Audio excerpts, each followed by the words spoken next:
garbage humans. Anyways. Alex Jones, though, honestly, more entertaining than anyone on CNN or MSNBC. Entertaining, sure, except horrifying because so many people listen to him and treat him like legitimate. Like, here's the thing. And so I can't remember who pointed it out. Like, he's got a like, his voice is so unique and kind of cool that, like, he could have been a radio announcer and, like, cool. His voice, he sounds cool. Like, his voice has a unique, interesting... The things he says and his ideas sound cool to me. Do they, Andy? No, like, he could like be if he was like a sports announcer or something, like I would listen to that. Like, that would be... The Cardinals are down 1 run in the 7th inning. Yeah. Like having a Morton Joe as your baseball announcer. Sammy Sosa's a reptilian. I've seen the documents on Sammy Sosa. We've received word. Just saying. He sounds like he smoked 8 packs a day since he was 6, and like it's got a unique he could have sound. been the next Harry Carey. Yeah, exactly. He decided to be. Hey, Alex, what do you think about the Redbirds today? Well, Harry. That'd be a good set. It'd be a good bit, yeah.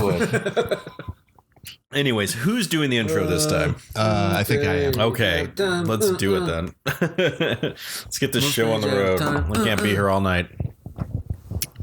That's what she said. I don't know. Okay. Quiet in the studio. Right, That's enough out of you. Welcome back to One Stage at a Time, folks. This is the podcast where we are playing through every stage of Donkey Kong Country for the Super Nintendo Entertainment System. I am your host, Andy Prim. Joining me, as always, my beautiful co-host, Aaron Neeson. Hello. And once again, special guest, returning guest, Still here on the couch. Mike Vota. Hi. You're striving for a record for number of guest appearances. You and Jared are going to have to fight to the death. Yeah, that's a good point, I guess. Yeah, this is your 3rd appearance on the show. Because in season 1, you were on season 1 twice for Super Mario Brothers. Was it just twice? Maybe. I don't know. I think don't so. remember. You Who can know say? better than me. It all runs together. I think it was twice, though. Right. It feels like twice. Yeah. That's what matters. Feelings are more important than facts. That's what I heard. So today on the program, folks, we will be playing through, well, we have played through, we will be talking about Torchlight Trouble. Torchlight Trouble is the 5th stage of the 4th world of Donkey Kong Country. So we're traversing Gorilla Glacier, and we've gone through outside snowdrift blizzards. We've gone through an indoor ice cave. We swam underwater through frigid waters, and now we've reached a cave, a dark and gloomy cave. Yes, yeah, it was very dark and gloomy. I couldn't see Jack. Yeah. It was very dark. Jack's not here. Jack was here last time. That's why I couldn't see him. I knew it. Of course. No, yeah, that was you played it first. Mike played it first. Yeah. And we thought something was wrong. Right. Yeah. I thought the TV hadn't like come back to like full brightness or something, because you have to break the the little crate with the what's the name of that character? What's his name, man? This would be Squawks the Parrot. Squawks the Parrot. Our 5th and final animal friend. Yes. Yeah. Yes. He's not a horse. He's actually just a light-bearing companion. Yep. Has a flashlight. That's right. It's a flashlight. You can't see anything until you break it open, and then you can see. He carries the torch for you. Yeah. Yeah. Did you all know that in the UK, torch means flashlight? I did know that. Yeah. Yes. So Torchlight Trouble means... Doctor Who taught me that. That makes sense. He's carrying the torch. I like that. I wish that we did that here. Yeah, it's kind of a good one. It is kind of cool. It makes you feel like you're in D&D. Like, get my torch. Oi, bring me the torch. Exactly. No, yeah, we were. It was.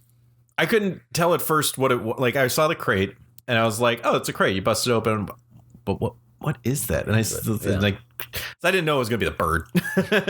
I'd seen that bird. I can't remember where. He's everywhere, man. Yeah. But yeah, no. Like, I just like, well, I guess bust it open. They did, and it's like, oh, it's you. Hello.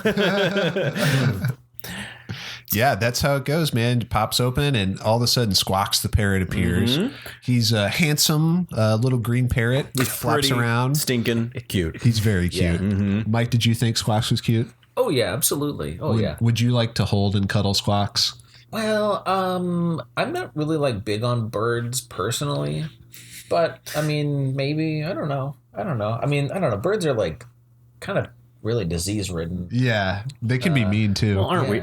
Every animal is. We are. Yeah, I guess that's true. Yeah, but maybe he's sure. He's infinitely better than Espresso the ostrich. As we far can as all birds agree on go. that. Yeah, that's true, man. Yeah, as far as useful birds in this game, Squawks is much more useful than Espresso. Yes, Espresso. Yeah, Squawks actually makes the levels easier. Yeah, this is true. Espresso, you are a thorn in my side. I feel like Espresso can be fun, but he's so hard to control. Yeah. Like if you manage to like get up to speed and get flying and don't kill yourself, he can be fun. Like it can be exhilarating, but he's so difficult to control. Yeah, not worth the effort. In my opinion, my humble opinion, not worth the effort. Just if you see Squawks or if you see Espresso's crate, just move on past. So, Mike, what did you think of Torchlight Trouble? As you guys saw when we were setting up the camera here to record this episode, I was confused because I was like, guys, we haven't played the level yet. And then you had to inform me that, no, Mike, we did in fact already sit down and play this level 20 minutes ago. We took a pizza break. It's important to have your pizza break. Yeah. I always have my pizza with my Donkey Kong. I guess that means that I really did not have much of an opinion on it whatsoever because I just it was a fine level. I just had completely forgotten everything about it that I'd played it, but you learned something during the gameplay of that level. You learned about running. Oh, that's right. I was like, what did I learn? You were having so much trouble. Yeah. I was like, is Aaron going to fill us in here? Dude, well, I was trying to see if it prompted his memory. No, man. I don't know. I feel Mike is like a goldfish, folks. I really do feel like it. Can't remember what happened 5 minutes ago. Yeah. I've been there. It's fine. He's got that thing the guy in Memento had. Yeah. Yeah. Where am I? He's got all these tattoos. I don't feel drunk. You were having so much trouble making those jumps. And then you're like, you just hold Y. And I'm like, what? the button that makes you cartwheel? And you're like, yeah, but it also makes you run. And this game is a lot easier if you can go fast. It's so true. Yeah. They really did make a lot of things make sense. I watched you play and not make some jumps a few times before I realized that you weren't running at all. And so I was like, why aren't you run, man? Yeah, I know. It's weird because, I feel like, historically the habit has always been you got to hold one of these buttons down while you're running because you make it go. Even if it doesn't make you go fast, it feels like maybe it'll make you go fast. But I don't know. I just completely forgot. You're gonna give the tropical freeze another go. Yeah, now that you know they're running. Curious that maybe I was just playing that game weird because it was not easy. Well, it is a hard game, just generally speaking. Yeah, it does feel like it's about on par with this, which I feel like is hard compared to like contemporary platformer. Like a current, Super Mario platformer or something. They're a lot more casual and forgiving, I guess. Yeah. Unless you play the levels made by people, regular other gamers. Oh, just the Kaizo levels, just the dumbest levels. You're looking for a challenge. They're out there. Yeah. Oh, certainly. Yeah. Okay, I'm just gonna say it. I'm just hot take here. There shouldn't be a run button in any game. Interesting. There should. But what if you want to go slow for like precise movements? You just don't move the joystick as far. You just don't move the joystick as much. It sort of makes sense. When you only had the D-pad. Right. Yeah. Yeah. When you only had the D-pad, that was a little more forgivable because, that didn't have the pressure sensitivity and all that you have with joysticks. But in a modern game, there shouldn't be a run button. There should just be move the joystick farther. That's interesting. Well, what about a game like Super Metroid where like New Metroid Prime or Super Metroid? No, Super Metroid. You have a run button. Right. It's and D-pad. That's fine. Okay. Because in like later 2D Metroid games, there isn't a run button. You just build up speed automatically for the speed booster. Not as good in my opinion. Do you play with D-pad? Yeah. I don't. maybe in that one specific instance, it might behoove it, but in general, run buttons are dumb. Interesting. Hot take from my co-host here. Run buttons are dumb. You heard it here first, folks. Yeah. One stage at a time. Saying it to my grave. Put it on my tombstone. Run buttons are dumb. So, Torchlight Trouble. Just to describe it for the viewers, we're back in the caves here. The nice the cave song by David Wise here. I like the cave tune. It's so ambient. It's almost not even music, right? Mm-hmm. Yeah. Until about like 90 seconds in, you finally hear the melody for the track. Mm-hmm. It's a cool track. I like it. By then, you're usually in the weeds of the level, so you don't even notice it playing. Yeah, you often won't even hear it because you might be in a bonus stage and reset the music. I mean, just like you're so focused on not dying that you won't even notice the music. You're just like, Yeah, definitely. That too. Yeah, that is an interesting choice to, I don't know, to like consciously make the some of these musical tracks as long as they are, for a game like this, just, because of that fact. Like usually, like, I don't know, like, Mario games, like the tracks are about 30 seconds long and they just loop. But I don't know. Yeah, compared to like games of the time, clearly Rare was putting more effort into like making good music than most of their contemporaries were. Or at least setting a scene, or at least like setting a feel better. Like having this song start off with, just like drip sounds basically and a couple like, it's like they were much more concerned with making you feel like you're in a cave than like having music that whatever. It's not just like it's the underground theme that they use everywhere. It's like these all have like, kind of unique music to them, which is really interesting. Right. Every tile set has its own track to go with it. There's something like 11 or 12 tile sets in this game. I haven't counted them in a while, but there's a lot. Some of them are only used once. Way more than Mario. Like the Ice Cave tile set is only used on Slip Slide Ride. Which is kind of a shame. Yeah. And a shame. It's so That's beautiful. one of the best ones. It's so beautiful. Yeah. The outdoor snow tile set, only used on 2 stages. We've seen them both, Snow Barrel Blast and Ice Age Alley. Those are the only 2. The forest one, that's only 2. The forest one is also only 2. Yeah. Temple is only 2. Which is I'm so sad because I love the temple tile set. The temple one is so good. I love the temple tile set. I think we'll see at least one more cave stage. I'm pretty sure 1 or 2 more coming up. But just to describe and set the scene a little bit better, this is Torchlight Trouble, the first Squawks stage. It's very dark until you open it. Squawks' crate. He shines his torch in kind of an angular fashion, so you can't see the whole screen. When you turn, he turns. So that's the gimmick. We're jumping over pits. There's oil drums that are on fire. There's a lot of heavy guys, so a lot of clumps. Those are the big fat guys with the army helmets, and crushes, which are the big beefcake guys wearing like the muscle workout uniform. And then so you're jumping over them, a lot of pits, a lot of moving platforms, and then a new enemy for this stage, which kind of an enemy, the mincer obstacle. It's like a spiked wheel. They look really strange. And then in the middle, like the axle of the wheel, there's like a little like a point, like it's so weird looking. It's like, is it supposed to be a like part of their body, like a nose or a mouth or something? Are they alive?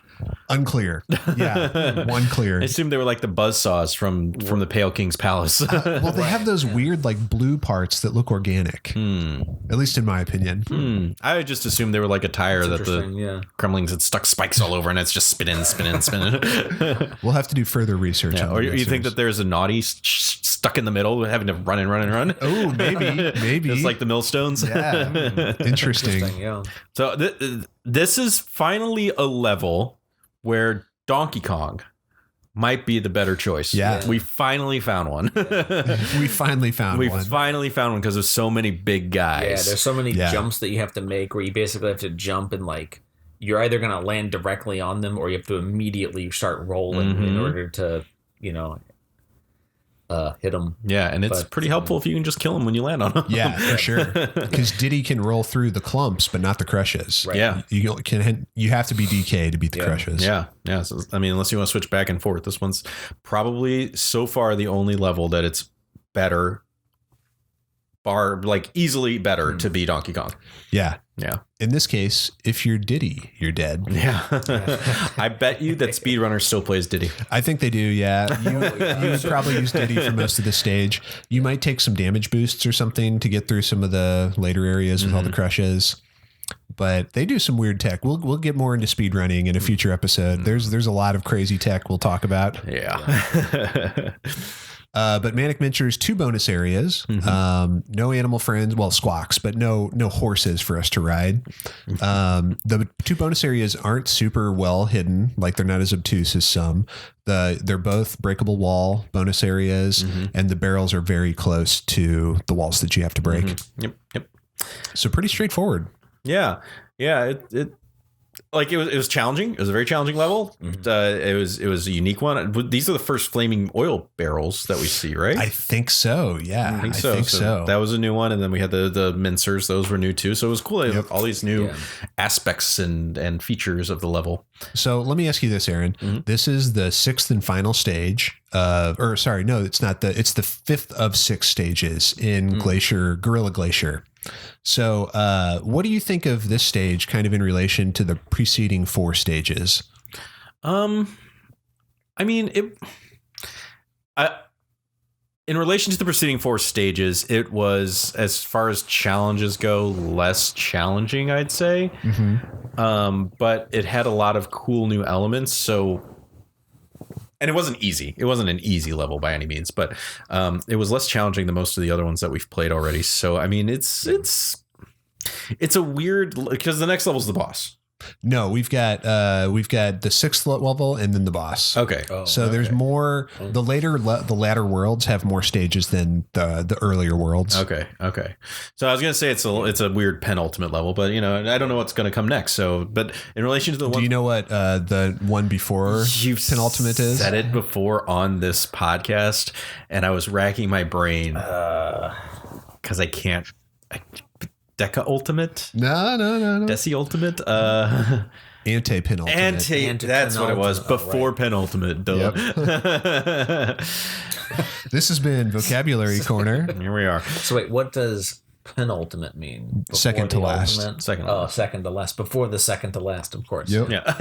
Of course. Of course. What else would it be? Yeah. So, Mike, what did you think? Having played a couple of the stages in Gorilla Glacier, we went from outside snow blizzard to underwater, and now we're in this dark torchlit cave. What do you think of this in terms of like progression and difficulty and how does it fit with the rest of the world? Yeah, that's a good question. I don't know. I think that these 3 levels that I've been here, I don't feel like none of them have been, particularly difficult. Not more than I would expect. Yeah. It sounds like maybe the first couple of levels. The first 2, were much harder than these. Snow Barrel Blast, I'll say it again, is one of the hardest stages in the game. I feel like I'm going to break out in hives just thinking about it. Yeah. Aaron's having Vietnam flashbacks here.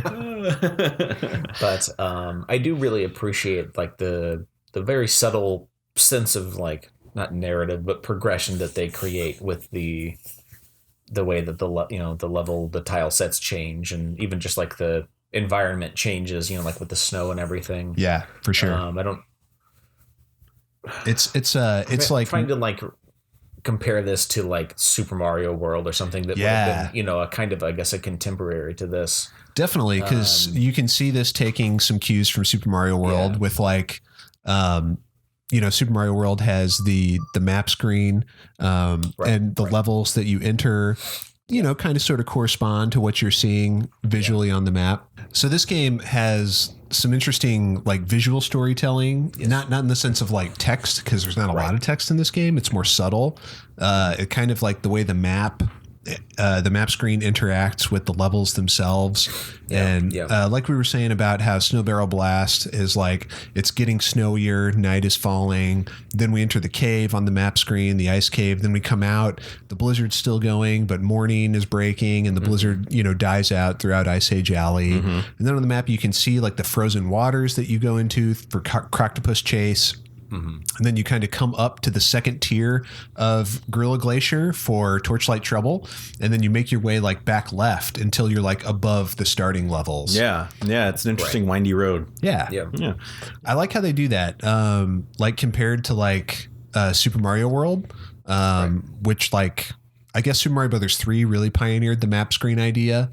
But I feel like Donkey Kong Country really nails it as far as like the map screen goes. Well, I'll tell you, I think that they also dropped the ball a little bit because they have these great map screens in the worlds, but back on Congo Island, like, sure, you can see where they're going, but it doesn't really correspond to where you are in the actual, like when you go into the world, it doesn't like look like that on Congo Island. That's true. Like the world map, you mean? Yeah. Exactly. Yeah. It's okay. Because like, I remember, I think it was the world before this. You're like, there's a part where it looks like you're up on top of the peak of the mountain. Yeah. There's a part in that sub map screen there where it looks like, but when you're out there, you're not. You're down on the bottom. You're still on the bottom, and it was just like I think that it's really cool what they do inside each world, but on the overworld map screen, they kind of bungle it a little bit. I get that. Yeah, it's not as cohesive. Yeah. I dig what they're trying to do, and I think that inside each world they do it really well, but on the overworld, it's Yeah, I feel that. Kind of frustrating because I want to track our journey. Because with Super Mario World, you see the whole world map. It's not split into like separate worlds. I mean, it is separate worlds, but they're all just next to each other on a larger world map. You see your journey, and it it makes sense, and each level's a little spot there, and you see where they connect and all that. Yeah. That being said, Super Mario World doesn't have as much like visual storytelling as I think the maps in these games do. No, I'd agree. Yeah. I mean, I think that's, a bit of I think it's just a stylistic choice, like, I was about to say like, oh, these tile sets look so much more realistic, but I mean, like, it's just not as cartoonish, I guess, as, the Super Mario games tend to be. I feel like, one of the things that I think is interesting about doing this program and digging so deep into a game like this is we notice like the subtle ways that games are like improving on like what's come before and, seeing why they're memorable. And like, I would like to say that like the way this game and the rest of the series does map screens, it like was like, innovative and influential. And it was definitely innovative, but I don't know how influential it was because map screens kind of died off after this. And when games did have map screens, they just weren't very interesting. Like I'm thinking of like Yoshi's Island, just not having much going on. I'm not super familiar with Yoshi's Island. We've talked about this.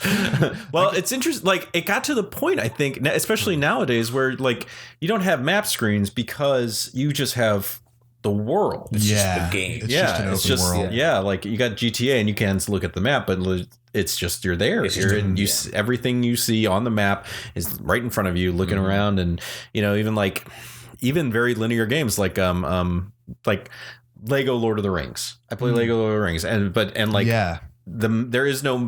you can see where everything's connected, and there's a hub. That's kind of cheating because it's like Lord of the Rings already had the map made. It already had the map, but like everything that's on the map there, you can walk in like the quote unquote overworld from the Shire all the way to Mordor, and just like they did in the books. And it's really easy. One simply does walk in the Lego Lord of the Rings, but like. It sort of fell by the wayside because they don't utilize it anymore. Right. Yeah. Well, I mean, they're like, to your point with like the Lego games, it's, they were sort of able to integrate it into the gameplay itself. Yes. And it's something in a situation like that. Whereas, I mean, you open the map and it's literally the map. It's the map. It's there. You can go to every spot on it, and it's detailed. Right. I guess some of the new Super Mario Brothers games have map screens that work pretty well. Like you mean new Super Mario? Like, like the 2D. That's right. Yeah. Okay. Yeah. Although like. Yeah, I'm not sure how much visual storytelling there is. Like a lot of the times you click on the level and it's just random. It has nothing to do with like what's surrounding you on the map screen. Yeah. Yeah. It's like, and here's mushrooms, giant mushrooms that you jump from. And here's sand. We're looking at these like Mario Brothers is almost the worst offender of them all, though. Like, because like they just are just like they reuse the same things over and over and over again, and then it's also just like this one. It doesn't matter.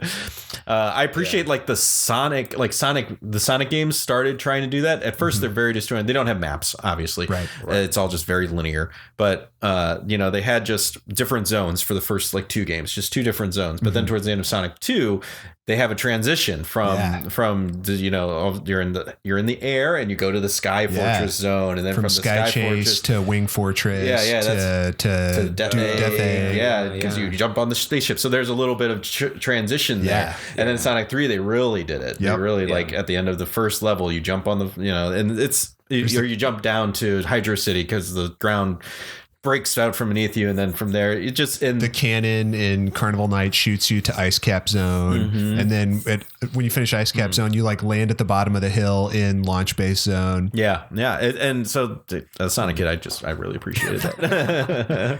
I like that kind of stuff. It really ties a game together. It does. And they got better at it as over time. It would be cool to see like if they ever made like an official map of the Sonic world. That would be cool. Mobius or whatever it is. Because I know it was Mobius in the comics. I'm not sure if in the games too. And in the Sonic. Which one? Both. The good one. The good one. I don't know what it was called in the bad one, but in the good one, it was Mobius. They call it Sat AM. I guess because it aired on Saturday mornings. Did they really call it Sat AM? The community calls it Sat AM. Okay. They both aired Saturday mornings, so. Yeah, I don't know what to tell you, man. I'm just telling you. This the is Sonic what I read. Community. I love you, Sonic community, but you bunch of weirdos. I love you. I'm one of you, but got to get it together somewhat. Seriously, do better. Come on, do better. No, again, love it. Love the weirdos of the Sonic community. Fellas, what do you say we go to the lore corner? Let's go to the lore corner. Hit that drop, Aaron. Lore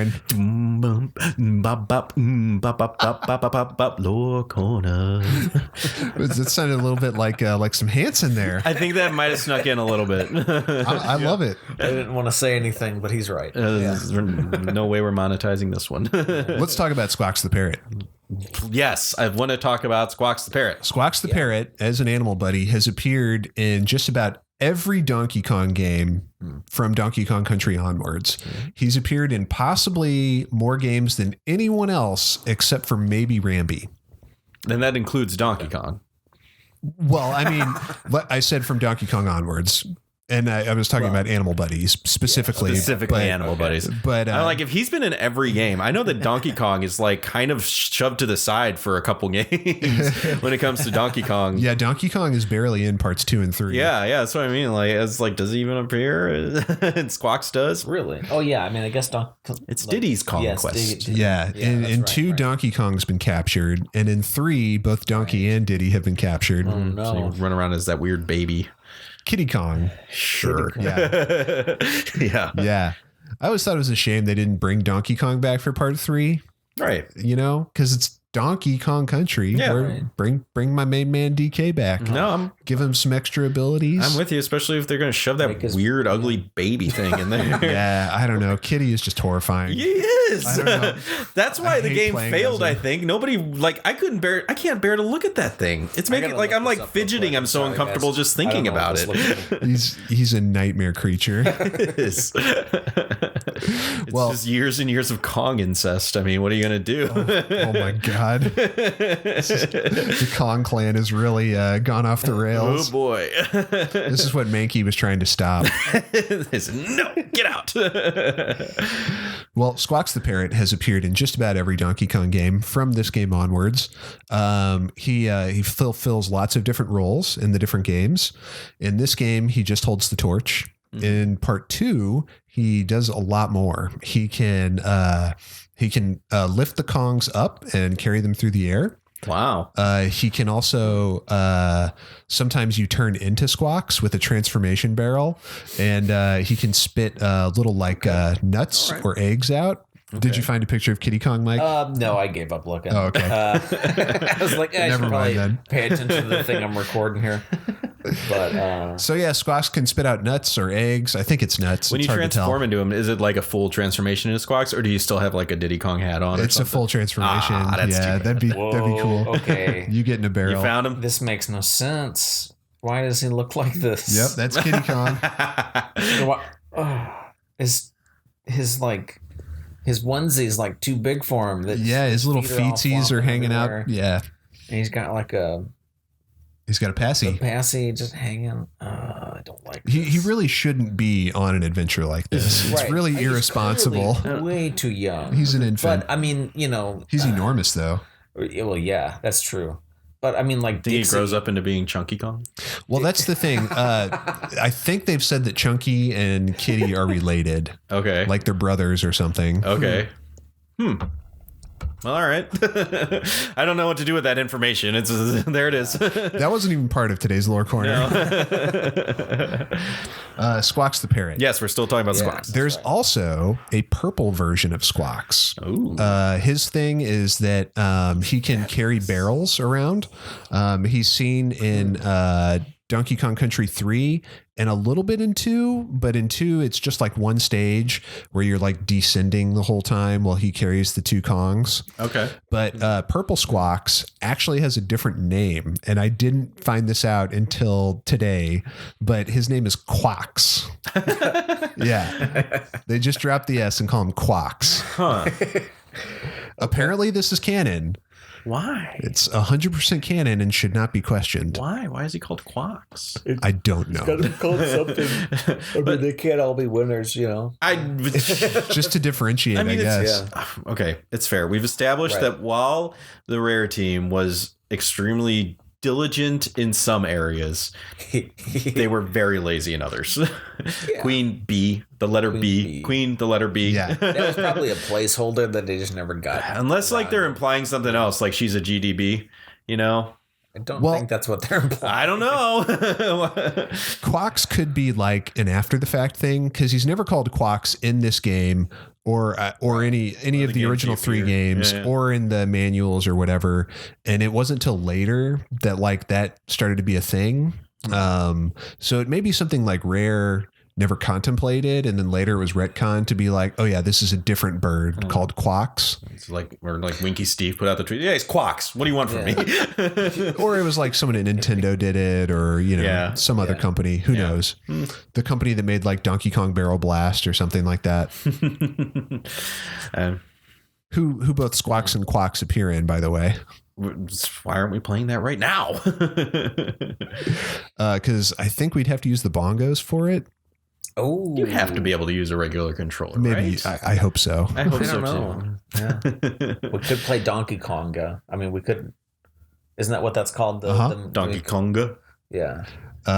Maybe you don't have to use the barrels. I don't know. It was a racing game on the GameCube, I think. Oh. But anyway, Squawks appears in all of these games and more. He's like a power-up in the racing game, I think. Okay. He's also in Donkey Kong 64. He does a few different things in that game. He can like lift up Tiny when she shrinks down. He'll bring you golden bananas sometimes, but only if you do specific things for him. Like there's a minecart level where you have to collect like 50 coins, and at the end he'll give you a golden banana, but only if you got 50 coins. Mm-hmm. So apparently he has it already. He's just refusing to cough it up until you pay him.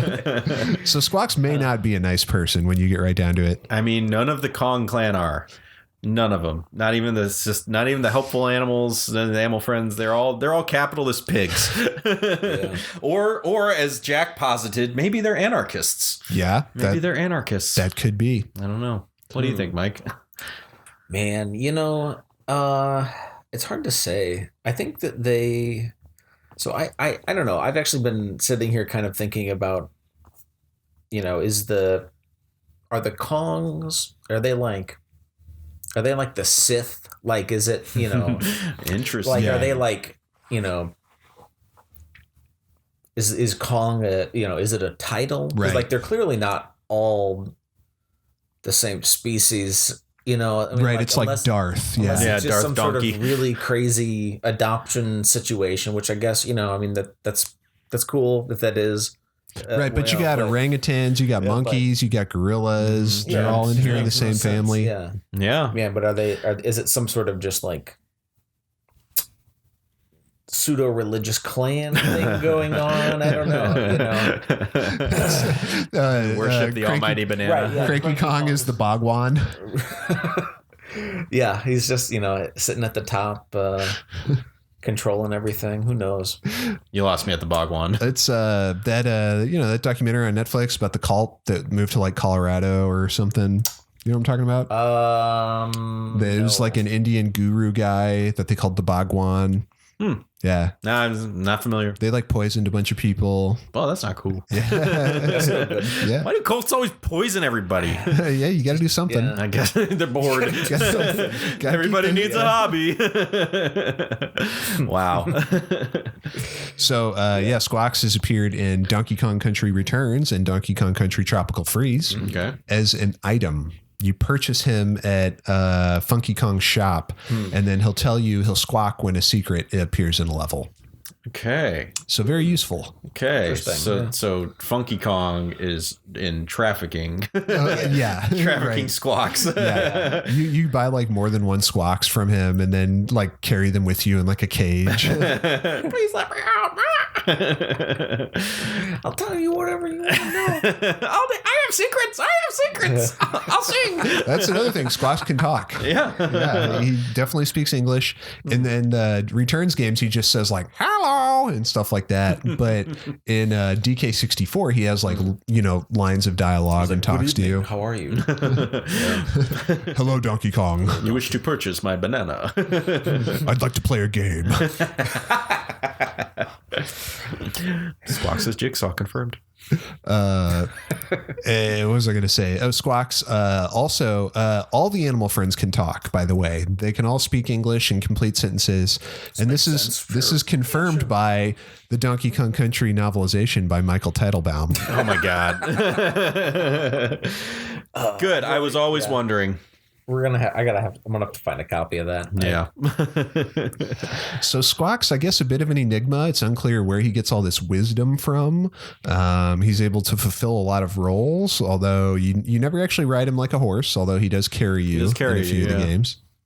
So yeah, he kind of stands apart. He's an integral part of the Donkey Kong franchise. What would we do without him? Well, we'll be seeing him again. He's in at least one more level in this game. So you can look forward to that, folks. But before we sign off, there were a couple things I wanted to mention. This level's probably the glitchiest one we've seen so far. Because I saw Mike land on a couple flaming barrels and just stand there without any issue. Yeah, there's frames on flaming barrels where you won't get hurt. Yeah, he did it multiple times, though. I was impressed. I was like, wow. You mean the one time where I landed on just barely on the other side of one of them? Or yeah, you did that once. Yeah, and then there was another time where I was actually on the barrel. Yeah. Or yeah, it didn't look like you were far off at all. I didn't. Yeah, there were definitely a couple I'll take it. Okay. Okay. But then also these I think they're only the cave levels that have like those moving platforms that go sort of up and down. They couldn't for the life of them, I guess, figure out how to animate both of the Kongs on those platforms at the same time.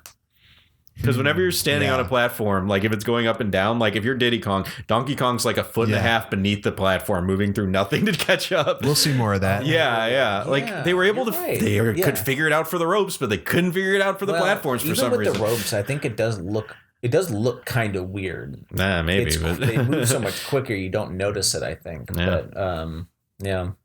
I just thought it was funny. Like I was just floating there in midair. Like you can also give yourself a seizure by turning left and right really fast and having Squawks shine his torch at the screen. Is that a glitch or a feature? It's a feature. Anyways, I just wanted to throw. Also, I noticed the arrow. Like usually, there's an arrow like pretty close towards the end. Right. In this one, it was so far back. It's pretty far back. Pretty far back. It's kind of deceptive. It was before the N. Yeah. Like it feels like they do it on purpose to mess with you. Yeah. Right. I noticed. I was like, okay, we're close.